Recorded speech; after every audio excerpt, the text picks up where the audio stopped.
Good evening, everybody. I'm Bill Kimball, the interim principal of BFA, and welcome tonight to our second YouTube live event that we've had in the past 2 weeks. We're trying to get more information out to students and parents about student expectations. So tonight I'm here with Dino Pastraj and... Hi, I'm Leanne Wright, Director of the Northwest Technical Center. And as I said, we're going to try to give you a bunch of information from what we sent out last week on the student expectations. Try to answer questions that you have. So we have the chat room up on the side on the YouTube studio. You need to have a YouTube channel to be able to chat. So you may need to create an account. We'll be taking questions that way, as well as we'll be running some polls during this time to see who's on with us. Right now we have about 130 viewers. We're going to let it go for a little bit before we get going, but we just wanted to make sure that we get people's questions answered through this time. It worked really well last week, and we seem to get a lot of information out to folks. So with that, Dino, I think we'll go to our first Menti poll. Sure. We're going to be using a service that we used last week and we've used before. If you were to any of our parent forums on proficiencies, you're going to go to menti.com. Maybe, Dino, you can go to the next slide. There you have it up there. Good. The Menti poll, and we're just trying to see who's out there in the audience, how many people are students or parents or staff members or community members. So you're going to go to menti.com, use the code 217203, and that will bring you to the first question, and you'll be able to answer that question. So we're going to let this be up for a little bit so folks can start logging in. We actually look at the number of viewers that are on the YouTube account at the same time as we look at the number of people that are responding to the poll. It kind of gives us an idea. We'll also be asking you what some of your questions are and different things like that. Right now we have about 30 people that have responded to the poll, and we have about 130 watching. So we're going to let this go for a little bit just to kind of see who's here with us right now and the different what our audience makeup is. Dino, yeah, I was going to ask Dino if you could go back. Right now we're at about 66, 68. We'll let it go for a little bit more. You can see how this adjusts on the fly through the graph. It looks like we've got a lot of students and parents. It's about equal for our two main groups. Couple of community members. Couple community members, yeah. We've got a couple staff members on here as well. There's a good chance if you're a Northwest Technical Center student, you're also a BFA student.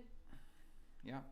Yeah, that's a good point. I was wondering about that when I created the poll, Leanne, if it was good to have it separated or one the same. I don't know what your thoughts are on that, but yeah. Well, if they're not attending BFA and they're coming from another school, then they would be the pink there. Otherwise, they're both. Great. Someone asked, how do you access the poll? You're going to go to menti.com. You see that on the top. And once you go to menti.com, you put in the code 217203. So. And there's going to be other polls later on, so yeah. Be prepared for that as well. Yep, and we'll advance the slides for the poll as we get there, so people won't get out in front. We have about 110 to 112 folks who've responded to the poll. We have about 150 watching right now.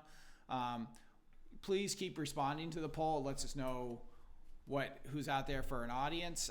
But I think we're ready to move on. I think we've got about 3/4. That's what we found last week usually works.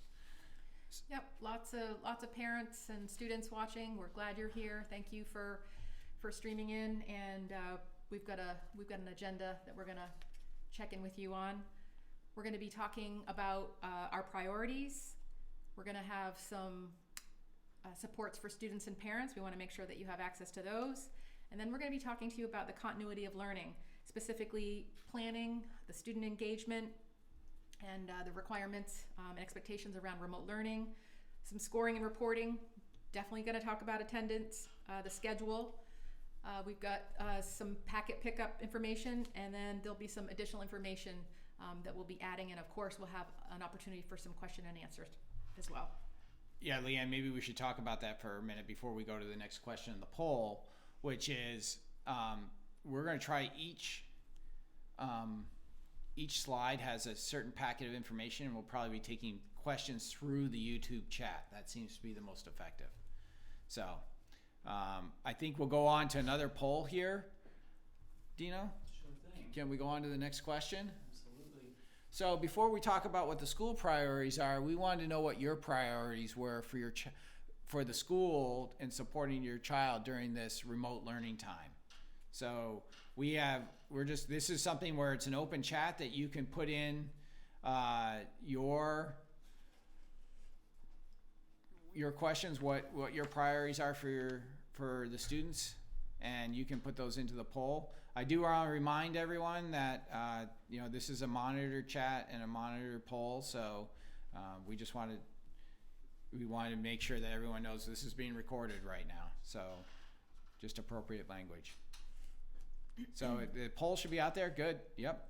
Great. We got to see some responses here. They're going to kind of scroll once we get going here. AP testing, keep the students active in each subject is some priorities. Passing, graduating with proficiency, some continued learning, incoming freshmen and transitions and schedules. We'll talk about that more later on in another live event. We haven't gotten there yet. We'll talk about attendance and grading. Dino, do you think you can scroll down a little bit on that? Sure thing. Yeah. Looking like students want to graduate. We can understand that. We want you to graduate, and we will do everything we can to make sure that you graduate. Looking like people want to be challenged, like they were in the classroom. Looking like people don't want to fall behind, want to be prepared for next year.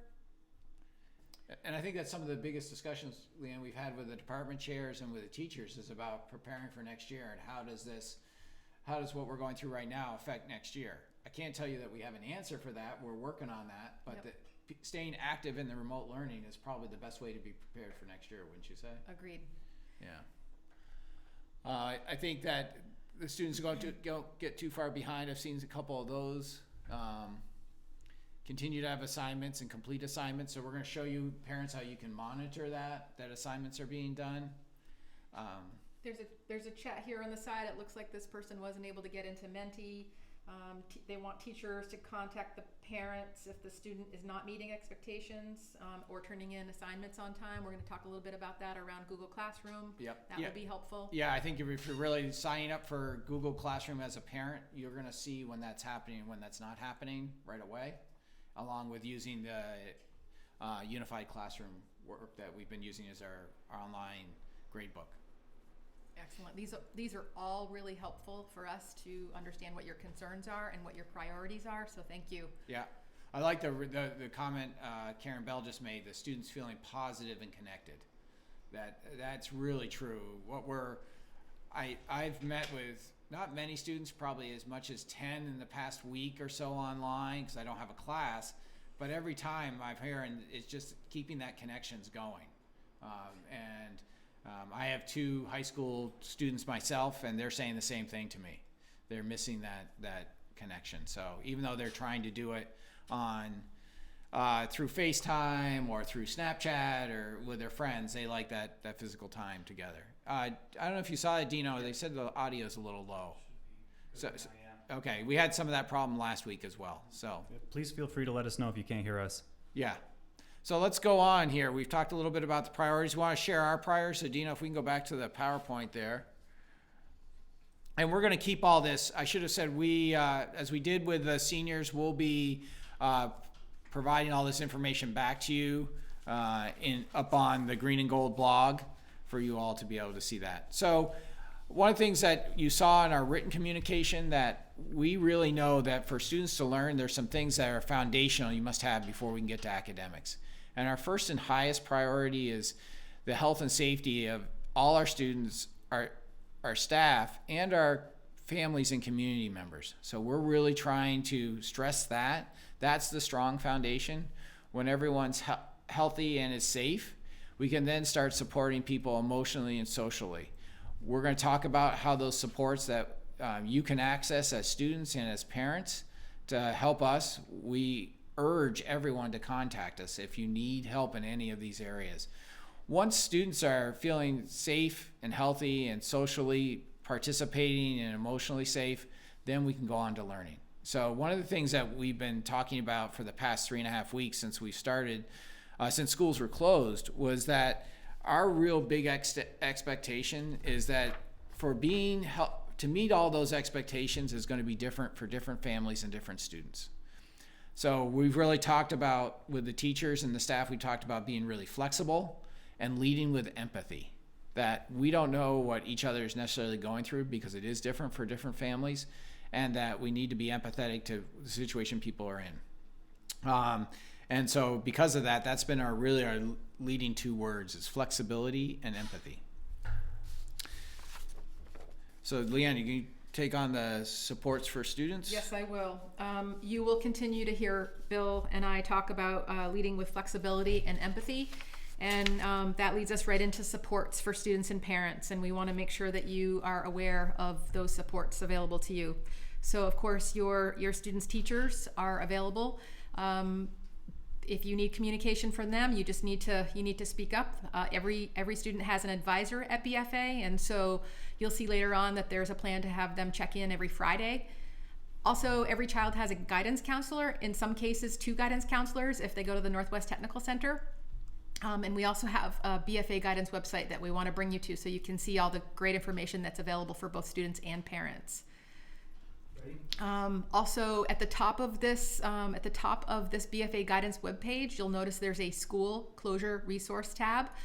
There you will find all updated information that has all of our latest communications that have gone out to either students, parents, or the community.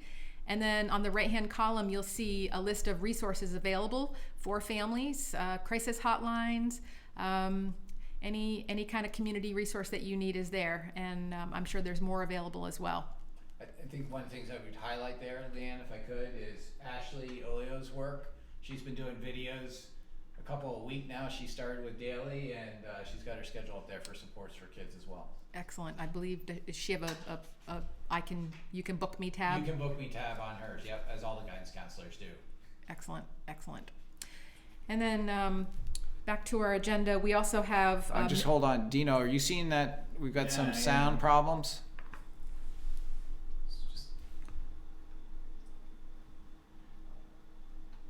It looks like if you refresh the page, a lot of the audio problems might go away. Fix themselves. So we'll just pause here for a second. Yeah, I'm just gonna type in here, refresh the page. The audio should fix it. Someone said hit F5 to refresh. Yeah. Someone else said volume is fine for them. Yeah. Okay, good. Good, Jen, to hear. See, thanks, Jen. Son, you can hear us fine. Gonna go back to the slideshow here. Well, no, I think Leanne's on the slide, so. So yes, another area and resource that I wanted to share with you is we have a Maple Run Unified School District COVID-19 tab it's a banner that's on every school website that's available for students and community members. So it's right on the landing page of every school. So that COVID-19 remote learning and resources, you click on that and it brings you to one common page. And so here is a list of all updates, anywhere from feeding students to health resources. So again, this is on every single school's website as a resource for you. And then the last piece of supports for students and parents is our Google Classroom, and I'm gonna let Bill talk to you about that. Great, thanks, Leanne. I talked about earlier, and some folks said they wanted to be in the chat, wanted to know how to sign up and get information about what the students' assignments and resources are and you can get daily or weekly updates. So we're going to take you through one.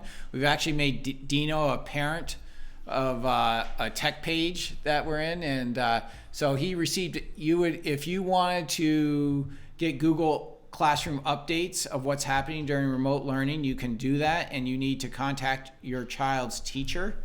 They would sign it up for you, and then what you would do is receive an email that's like this one on the screen. I'm going to walk Dino right through it. He's in a class with Leanne, And so he's going to click accept, and that's going to bring him to to get classroom email summaries, and it's an accept. Right here, where it says under Leanne Wright as the teacher, you can check if you want weekly or daily summaries, and it will tell you what the assignments are, if your students have missed handing something in or if they have handed things in. And you can see all the announcements, extra resources posted by the teacher. So you can check on whether you want those daily or weekly. And from the training I received from Google Classroom, it's really important to put the time zone. So our time zone is the same as Detroit, but we want to make sure it's Eastern Standard Time. Dino, maybe we can go somewhere else on the website and I can show folks where there's a little bit more information on that. If you go to the BFA, if you go to the BFA website and you go to the menu in the upper left-hand corner, and then you come to student parent information, and you come down to remote learning guides. It's a link to one page right now, but it's a Google Doc. If you click on that, there's a whole bunch of we didn't want to put a lot of links, but we wanted to put enough here so parents and students could find out how to use Google Classroom and how to set up for those weekly summaries or daily summaries. So that's really a resource for all of you as parents. We'll make sure we put more on there, more on here as we build it. But one of the things we've learned is less is more, and not to have a whole bunch of videos on there. So one of the parents says, when should we expect to get the classroom invites?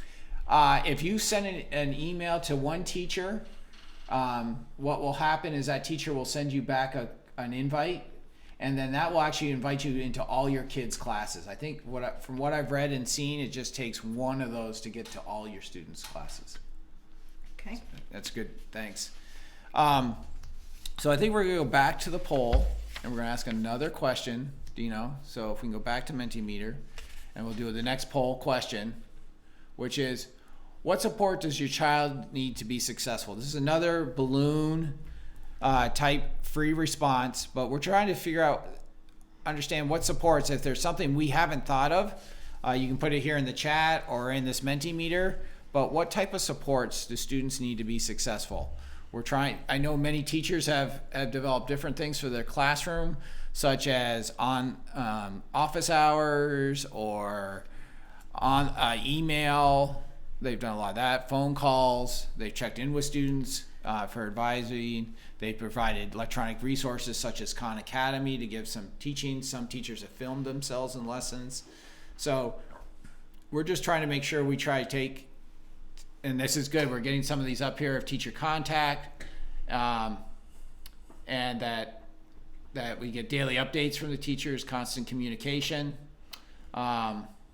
Some folks are a little stressed. We're going to talk about that. We're going to actually take a poll to see where students are right now. Good communication. I see a lot of good communication and touch points pieces back. A lot of the comments that we're getting back. Clear, consistent expectations. Yep. Also, just noticing, there looks like some of your children are stressed. We need to know that, and then we can put supports in place. So just need to know what the stress is. Is it workload? Is it social emotional? In order for us to provide that direction for you. So just need to know about it. You can contact your child's teacher if it's specific to the teacher or if it's specific to guidance. Or you can contact one of us as administrators and we can direct you on how to get that support as well. I also saw something about less emails. That's why we're trying to get everyone used to Google Classroom and weekly schedules. Each teacher was given a template to give a 2-week chunk of instruction. We're going to talk about more of that in a little bit. Yep. To plan that out. Yeah, frequent communication. A lot of the communication will happen through the Google Classroom. Parent-teacher collaboration. That's a good. I really like that comment about parent-teacher collaboration and having parents know how they can help support their kids. Yeah. And making sure they're staying on. And, yeah. And then I see a phone call. I think we're going to talk later about contacting teachers. But please, yes, the phone.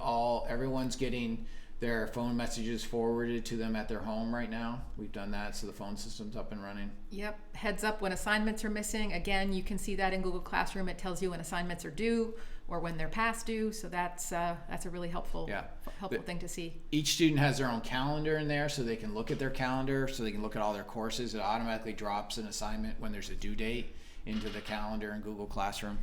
Yep. Students, we hear your voice too. I just read one bubble that said that they got 17 emails in one day, which was yesterday, from all of their teachers. So yeah, trying to find a balance of too much communication or just right communication, that may take a bit. Yep. So there's a couple of chats here, comments. There's one, the amount of emails is causing stress, and that's why we're trying to get everyone to Google Classroom. There was a question here, how do we turn off the notifications so we don't get everything? We'll get a link up there. We'll have Stephen Davis put something up tomorrow on that for how to turn off notifications for parents as well as for students. So sure. You can lower that, because then you can just go right into the classroom and see a lot of that. So sure. And part of setting up that Guardian page will restrict the emails, right? You'll only get, if you're getting 17 emails a day, you can set it so that you get one daily. As a parent, but not as a student. Okay. So we've got to talk to Stephen about a way that we can work on that for kids, because I can understand the stressors of all that. Yep, and our IT department has done a great job regarding supporting our teachers around getting on Google Classroom, and also providing step-by-step tutorials for our students, which I think has been helpful to them. So if they're not getting that, they need to speak up, because it is available to them. And then there could be an opportunity for parents to have something like that as well if you're feeling lost. And I also saw a question about here, or a comment about helping students organize their Gmail. And is there a way we could give them some support in that? So that's a good piece for us to go back, and we can talk with the IT department and actually the business department, who does much of this teaching freshman year. And maybe Edie or Mary could do a quick update on how you manage your Gmail. Absolutely. Real life experiences here. There are a couple more questions about Google Classroom. One was, are all teachers expected to use Google Classroom? And I think we touched on that. Some are using Unified Classroom, but most are using... So all but 3 teachers within the Tech Center and BFA, and that's because 3 teachers were our coaches for Unified Classroom, and they put so much work into it that trying to move it over to Google Classroom was really labor intensive. But some of we have more than 3 Unified Classroom coaches, and most of them turned over to Google Classroom. So we're everyone except for 3 teachers, and those 3 teachers have talked to their students about it. So perfect. Okay. And then another one. So if some teachers haven't sent you a Google Classroom invite, what do you do? So you send an email to the teacher just saying, hey, I'd like to be put on as a Google parent access. Can you send me an invite?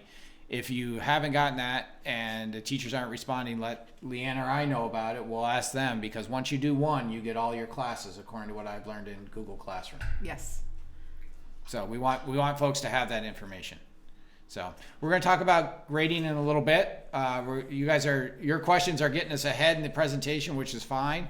I think we'll move off this poll and go forward here, Dino. Sure. Just want to let you know that across, and we need to go to the next slide in the presentation.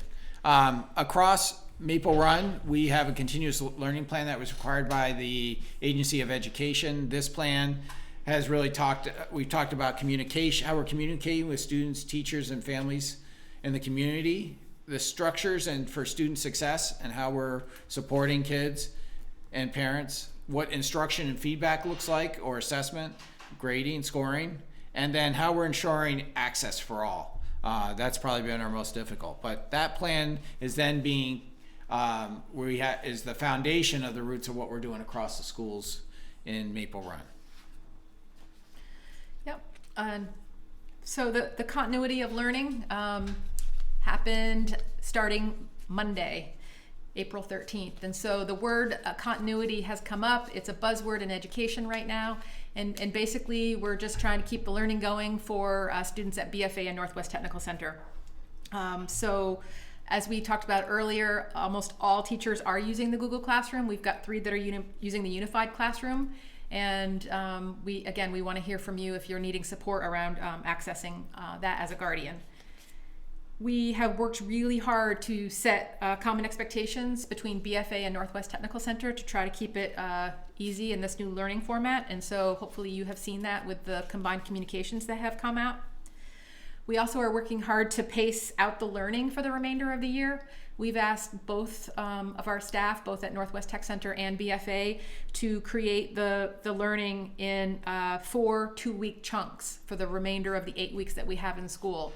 And so you'll be seeing that when your students return from vacation. We also are designing student work time to be between 120 to 150 minutes per week per class. And of course that varies.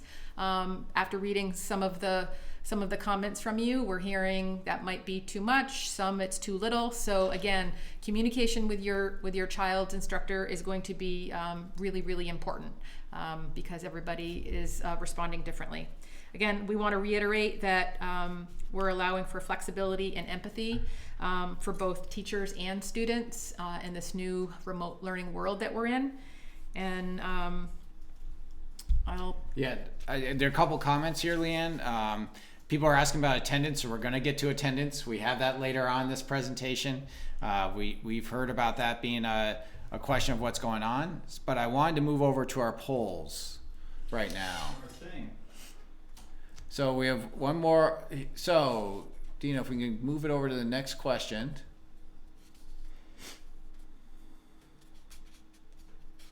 So this is where we want to know. We had some comments about how the students at BFA are doing. We want to know, is it been too much and it's overstressed them? The child's stressed, but right now they're figuring it out. Kind of just the right amount of work. And too little work, and the students coasting along. So we've got about 27, 28 people so far. We're going to let this go for a little bit because it's one of the things we said during when we were doing the senior YouTube live is that this is not a scientific. It's trying to get a thumbnail sketch of what people are thinking, and then we'll get more information as we do more formalized polling with people and more conversations with folks.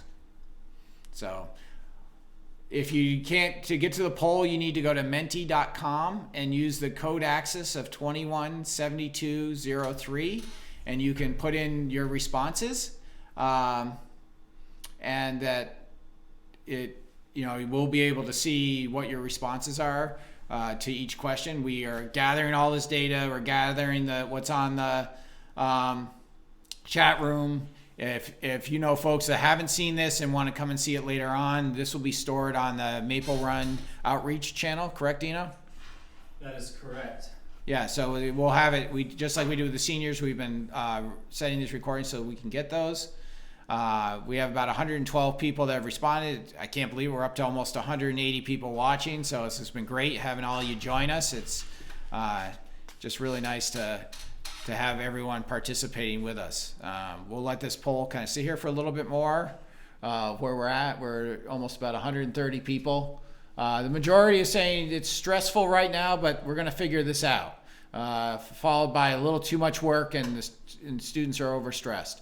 So, and then it's about split equally by just the right amount of work with too little work, and the students are coasting along. So I think I don't know, I'm actually pleased by seeing that. I don't know what you think, Leanne. I agree. After reading some of the comments about the stress of students, I was worried, and I'm still worried. And we want to hear from you. But it's also nice to know that the work is looking like we can make it work. We can either work with the instructors to back off a little bit, depending on your situation, or we can provide some enriching activities for you. Yeah, and that's the best way to do that is to contact through the student's advisor and or the guidance counselor. I can tell you we've already been making adjustments for kids when we knew we needed to. We have a list of kids that we know we're trying to be really proactive about who needs supports, and reaching out to kids that we haven't heard from. That's something that when I talked about that safety and healthy priorities, that's what we're really looking at. Just need 1 second. Yeah, okay. So Dino said we're just going to pause for a minute here just to make sure everything's working well and doing some technical back. Are you all set? We're talking about The poll results, but I'm ready to move on to the next slide if you're ready to go, Dino. Okay, so the schedule. We learned our first week that we had the maintenance of learning that when we didn't provide a daily schedule, it made it so kids were put in the place of having to choose maybe when they between two classes and being active in two classes. So, and we also know that routines are really good to lower stress. Routines help us ground ourselves. So we put together the green and gold schedule, which I think most people have seen, and we're going to look at it in a minute, where there's a green day and a gold day, and we'll talk about that, how that's set up. But we also wanted to acknowledge that we know that everyone's family situation is different.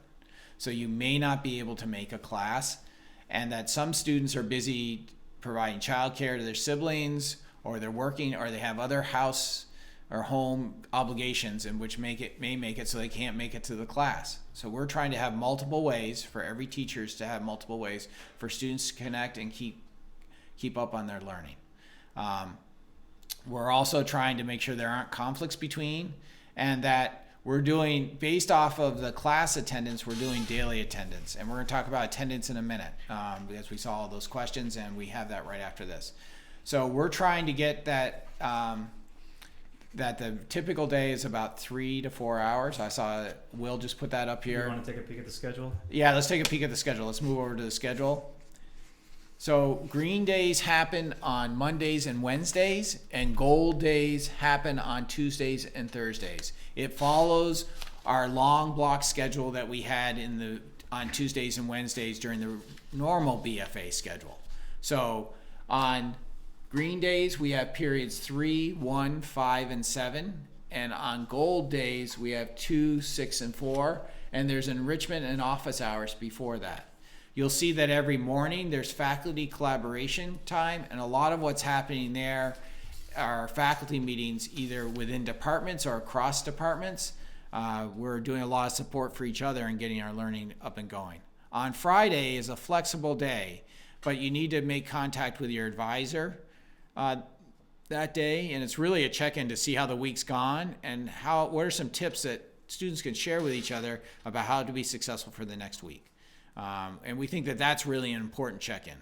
I know some advisors have provided time other times during the week as well. Leanne, what have I missed there with the schedule?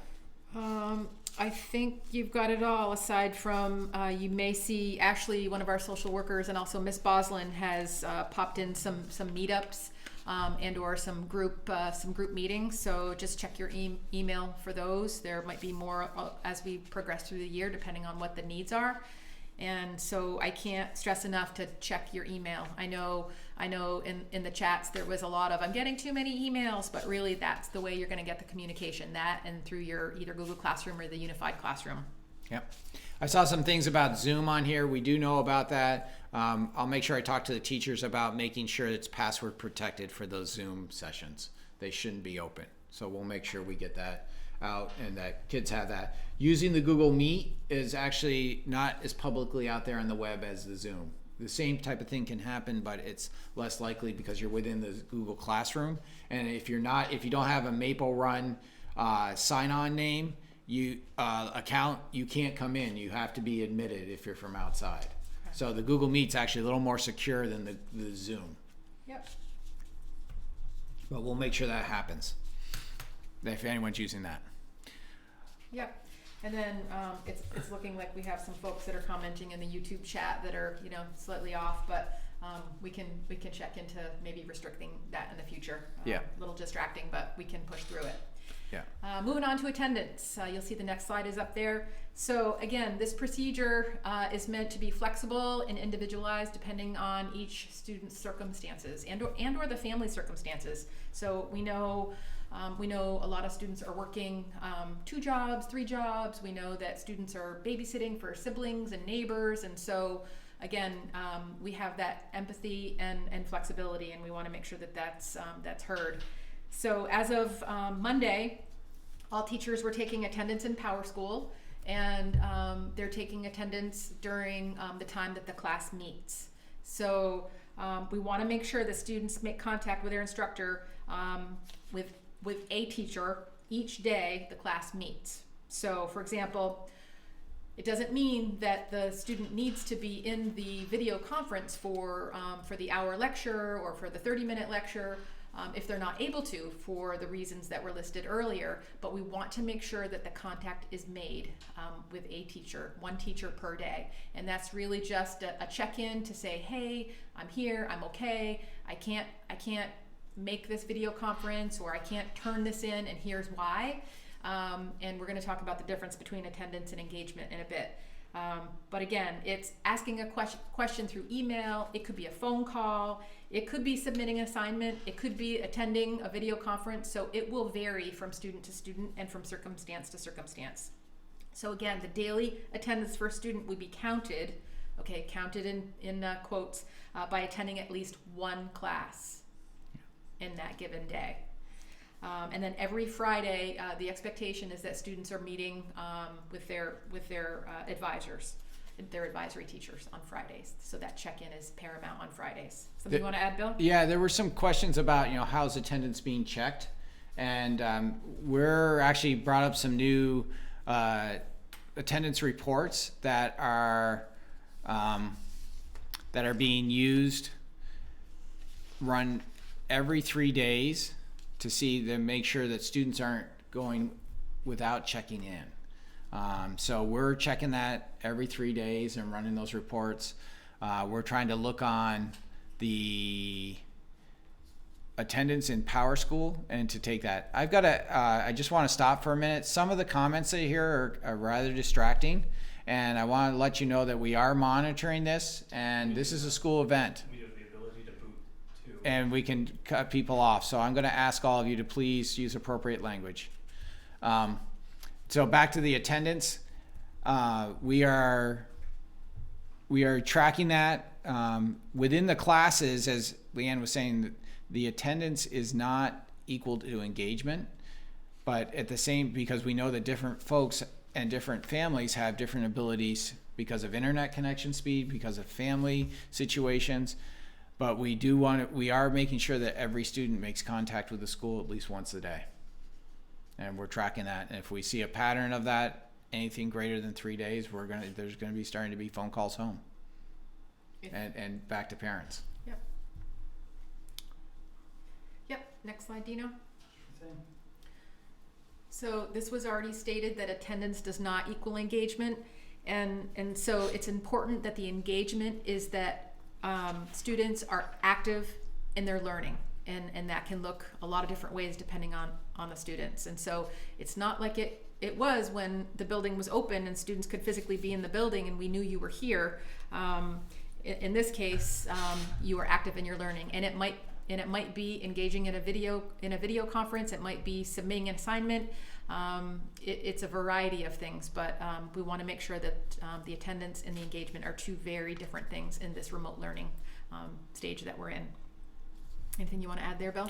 No, I think it's really about it's that active participation. And for some students, that's going to, especially ones that have slow or no internet speed, that's going to look a lot different than someone that has high speed access and can easily engage through the technology. So it's about what I said earlier about being flexible and empathetic to people's situations.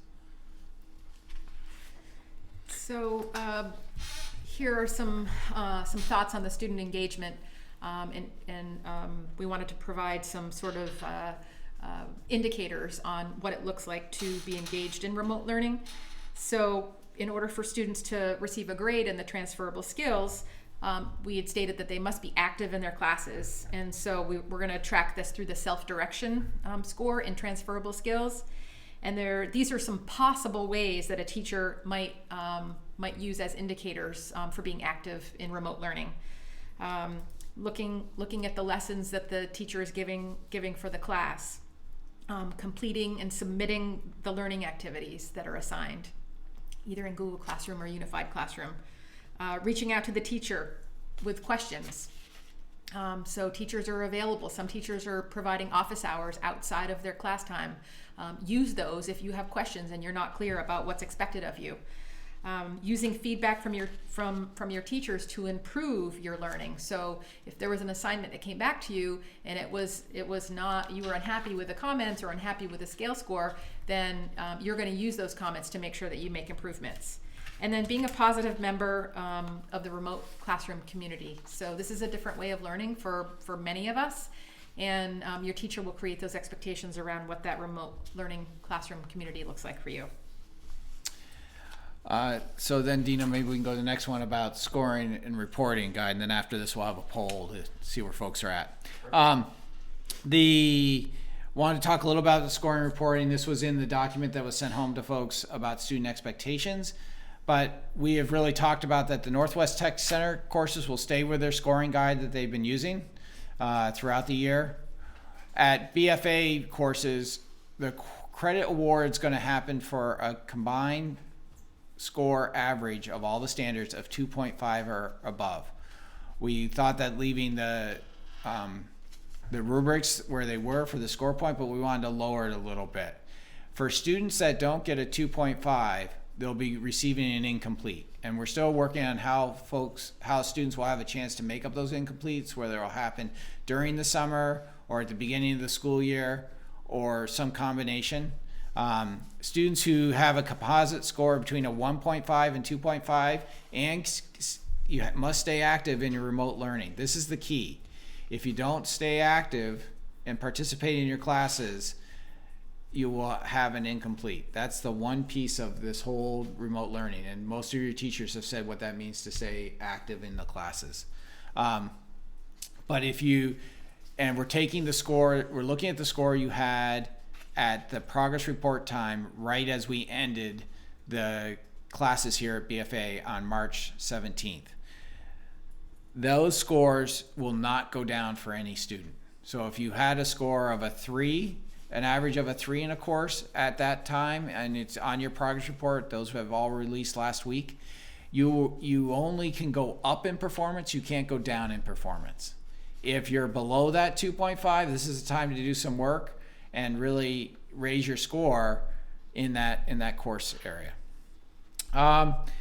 The other ways that you can become incomplete is that you had it above a 2.5, but you didn't participate in the remote learning. So we're really looking for participation.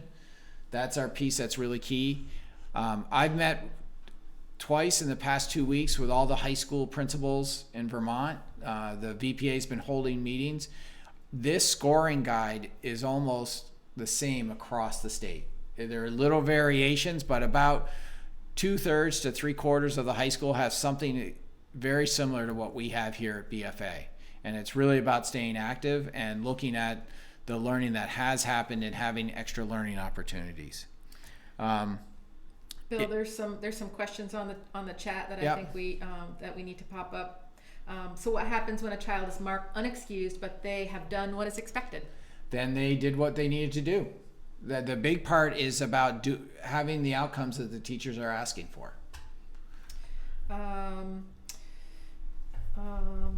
Let's see. How do teachers feel about this online learning?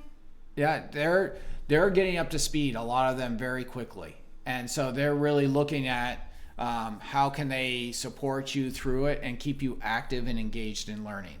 There's a couple here about, so if I have a 3 right now or I have a 3.8, I can't go down. If you don't do any work, you'll get an incomplete. If you do the work that's required of the class, you can't go below that grade. I want to be really clear about that.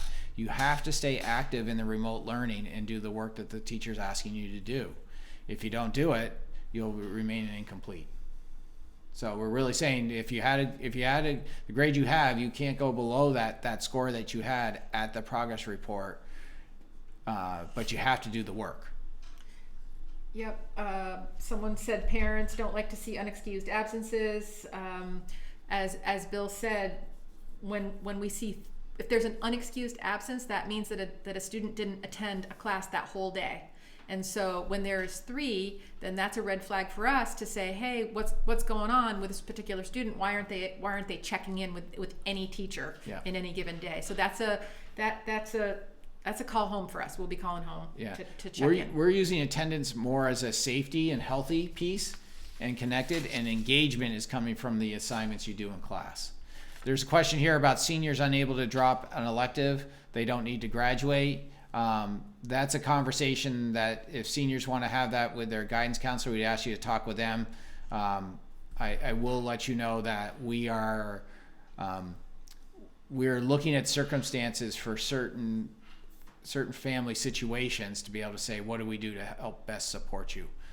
So that's a conversation to have with a guidance counselor.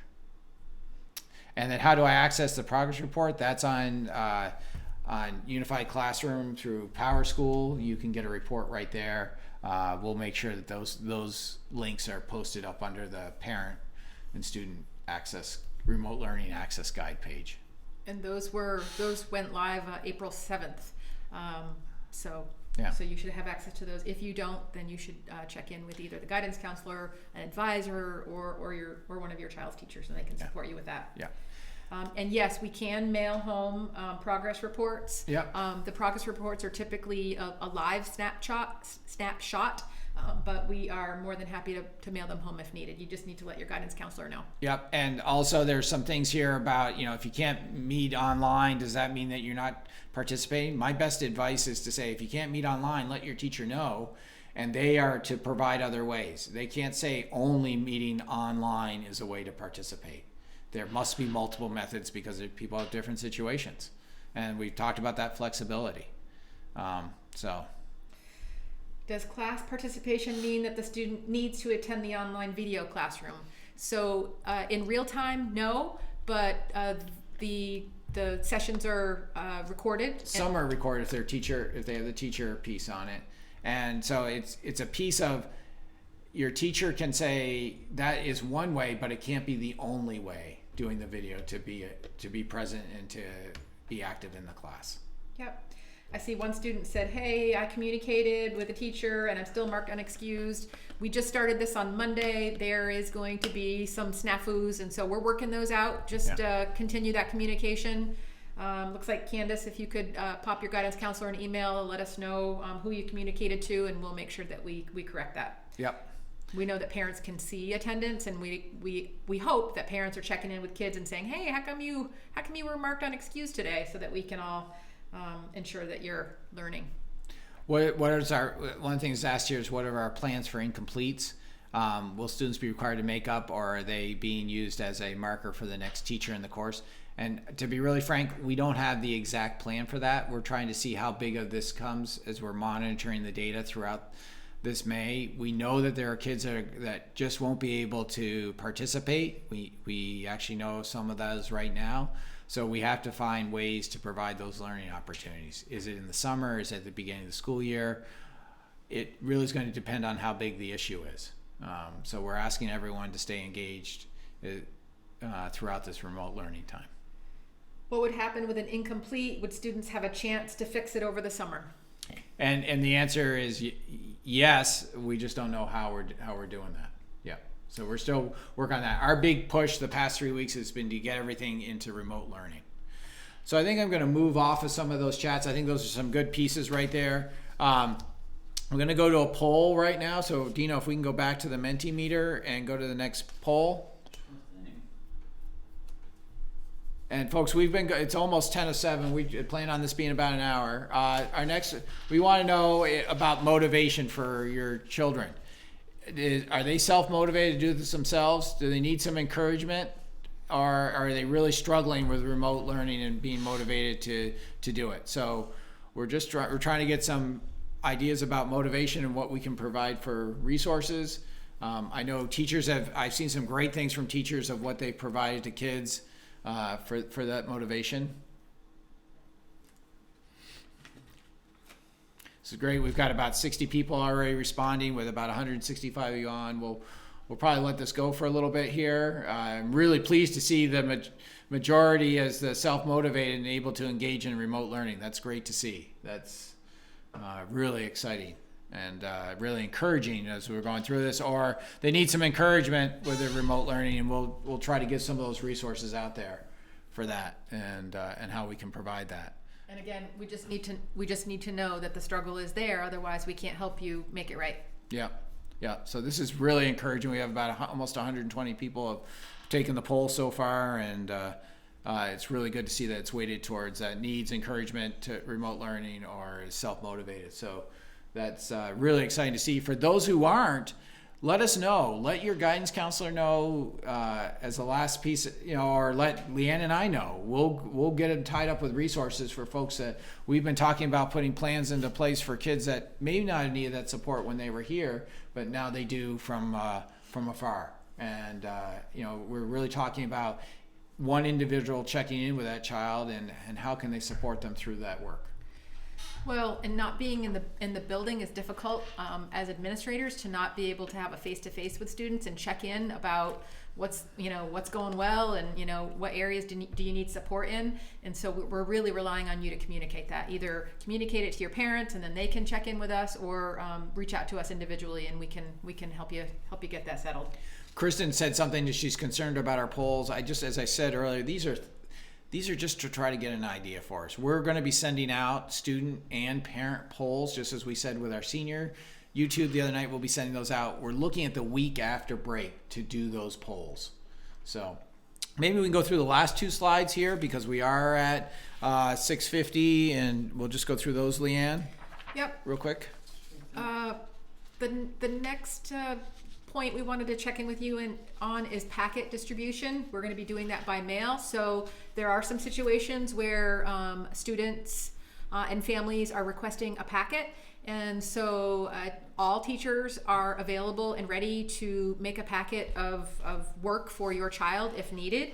And so those were being put together this week and are being mailed. Actually, they were mailed today, April 14th. Yeah. And there will be subsequent times throughout the rest of the school year that those packets will go out. And then in order to get the work back from the students, there's a deposit bin, which is right outside the cafeteria by the BFA entrance, where students or parents can drop those packets in, and we'll make sure that the teachers get those. We have staff that are scattered throughout the buildings, and it's staffed each day, and so we'll make sure that the appropriate teachers get the work that's needed. Yep, and we'll go to a little bit more information, and we'll go back to some of these on the chat. Some of these we've already touched on. So next slide, Dino, is progress reports. There were some questions around progress reports earlier. You can go into Power Teacher and see the progress reports. We do not mail hard copies home to every family. If you need a hard copy, you need to let us know, and we can make that happen very easily. But you should be able to see that live as of April 7th. And that progress report and the comments were specific to what was going on with your child up until March 17th, which was the last day we were in school. Yeah. Is that right, Bill? Yep. And I think there was a question here about AP exams. That was given out through the classes, and I know there was information because my daughter takes APs as well. That there was information that came straight from from ETS, the testing site, that they were cutting short the amount of curriculum and changing some of the testing dates. I know from my conversations with the AP teachers, they've been having this conversation with the students and how that's going to happen. There still will be those as well. And there was some question about April break. Yep, we still have an April break next week. Yep.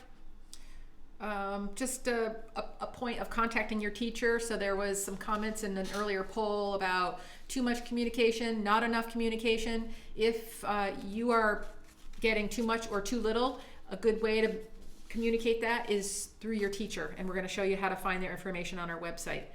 Dina's going to bring us to that right now. Yeah. And yeah, go ahead, Dino.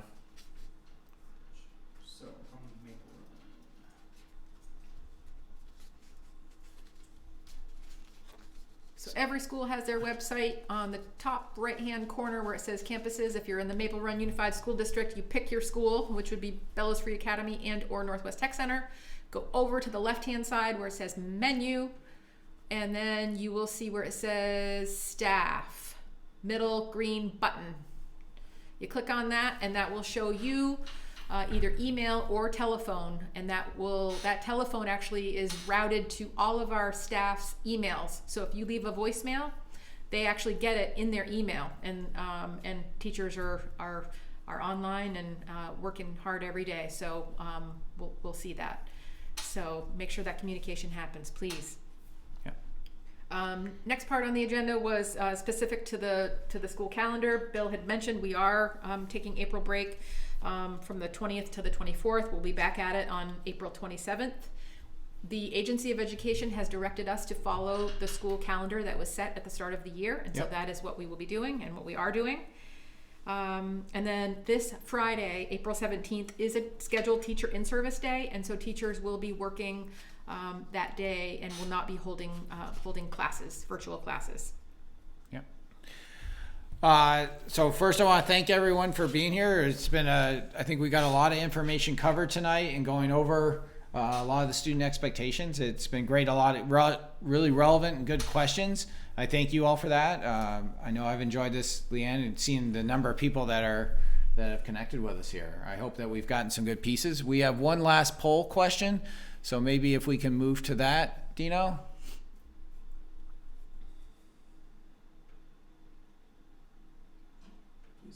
Yeah, no, Dino's getting us back there. We were asking him to do so many things.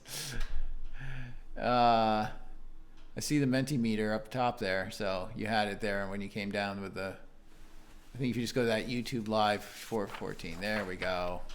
So if you go to the next one, Dino, we want to know what other supports, we've asked this once, your child need to be successful. We'll let this stay up and run a little bit as we end the night. And as you see me, my head turn, it's watching the screen to make sure we've got everything set up on the YouTube Live, and when we move over to a web page. But we just like to know what other what other supports your child might need besides ones that you've already added into this. We'll be collating all this and getting it back to all of you, as well as using it as a way to provide more help and support to all the students. So this has been great tonight. I thank you all.